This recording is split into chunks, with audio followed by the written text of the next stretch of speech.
Welcome back, guys. This is Hustle a Million and I'm Joshua Minot. Now on this channel, it's my job to teach you guys about not only finance, budgeting, investing, and also give you some business ideas on how to earn some extra money. It's also to put some money in your pocket whenever I see an opportunity arise. And that's what we're gonna do today. Now, at some point, you may have heard a commercial on TV or even on the radio about the government may owe you some money for unclaimed property. And at the time you heard or saw it, you probably just dismissed the whole message thinking it's some scam of a business trying to get you to pay them to do some job that doesn't actually work. Well, I'm here to tell you, it is not a game. So today, I'm gonna walk you through the steps you need to take to figure out whether or not the government actually owes you some outstanding money. And then I'm also gonna walk you through the process that I just literally took myself in order for the government to give me the money that they've been holding. And one thing I wanna say about this process, it's very quick and easy. It's only gonna take you 2 minutes of your time to do the checks. So please do not ignore this message. Walk through the steps, see if you have some money out there, because if you do not do this,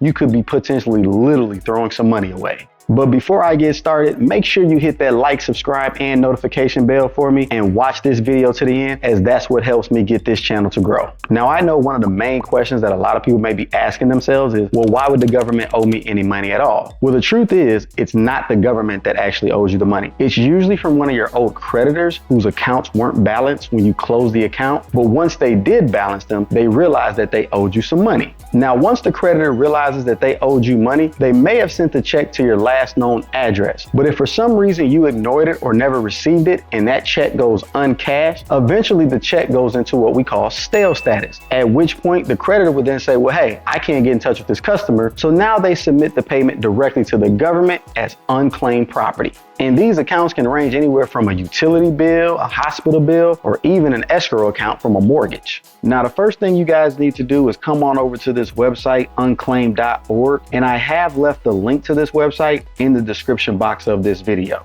Now, once you're on the site, you can just scroll down and you'll get to this section. You can either click on this box and select your state or province, or you can click anywhere on the map in whatever state you live in. Now, I'm gonna select Texas as my example, guys, just because that's where I currently live. And once I click on that, you see it brings me to this website that is a page for the Texas government of Unclaimed Property, which is a division of the Texas Comptroller's Office. And you see the note, it's currently $4 billion in unclaimed property just in Texas alone. What we're gonna do is we're gonna come on over here to this link and we're going to search for unclaimed property. Now, once I hit that link, it's gonna bring me on over to this page. And as you can see, it's gonna ask us for either a last name or business name and also a first name. Now, what I'm gonna do here is I'm gonna just make up a name, Roger Turner, to see what kind of results it produces. Both names are pretty common, so it should get some kind of results. So once you've typed in your name, you just scroll on here to the bottom and you hit the search button. Now, once the search is done, you'll see down below, lo and behold, we've got a ton of Roger Turners in the state of Texas that are currently owed money. Now, if we examine the information that's given, it'll show you the owner's name, the address that they were at when this money was owed, city, state, zip, and it also shows you the account holder's name. So for this one, State Farm Mutual,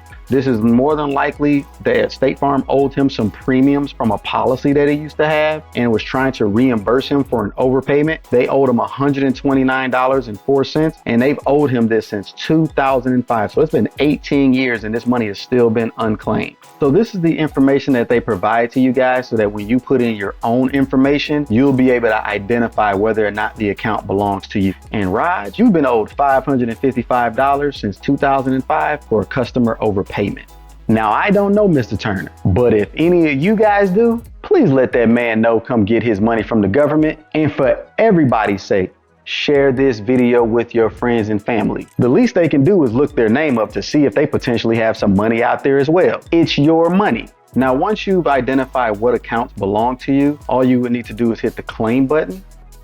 And then you would come on down here to the bottom and hit continue to file claim. You then would be redirected to this page. And if you look over here on the right side of your screen, wants to confirm what your relationship is to the account. You the owner, do you have a POA for the owner, etc., etc., etc. Just click on the one that best meets your definition. Once you've answered all of those questions, you just hit next, and now it's going to take you to this page. And here's where you're going to fill out all the information, your last name, first name, give them your email address, a home phone number, your social security number, all of this information. Just go ahead and fill it out. Once you filled out all that information, it's going to take you to this screen. Here, you're just going to click on this agreement statement that this is a valid claim and that you will hold harmless the state of Texas for any damages, claims, or losses of any kind that resulted from the payment of this property. You just type in your first and last name and hit the submit button. Now, once you've submitted that claim, you're going to get an email from the office with an attachment of a claim form. The email that you receive will look similar to this. If you scroll on down to the bottom, you'll see the attachment that I was speaking of. Just click on that, fill out the form, and then you just want to follow the instructions of the email. You can either submit that form to whatever secure website that they provide, or if you want, you can mail the form in to whatever address they give you. Now, this is the claim form that you'll see once you open up that attachment. And what they're wanting you to do is provide one of these pieces of documentation just proving that it's you. So either a social security number, proof of ID, proof of business with the holder, an insurance policy, anything that you can submit that proves that you are the owner of those accounts that you're making a claim for. Now, submitting your driver's license or government issued ID should be just fine. They're just looking for as many pieces of information that they can get a hold of to prove that it's you so that nobody else can make a claim for your money. But do not feel like you need to have all of these pieces of information, guys. I personally just submitted a copy of my driver's license and social security number, and that was enough to have all the claims paid to me. Next, you're going to scroll on down and fill out all of this information below. And once that's completed, you can either upload this document via whatever secure website that the email provided you, or print off a copy and send it to whatever mailing address that the email gave you.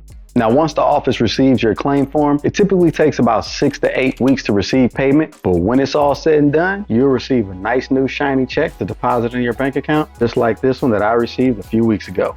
Now, it's never going to get any easier to get you to some money, guys. That whole process from start to finish of filling out that paperwork may take about 15 to 20 minutes of your time. And before you get out of here, make sure again you hit that like, subscribe, and notification bell, and share this video with your friends. We do not want the government having anybody's money on lock. If you have any questions or comments, feel free to leave those down below and I'll be sure to get to them. Thank you guys for tuning in, and I'll see you guys next time.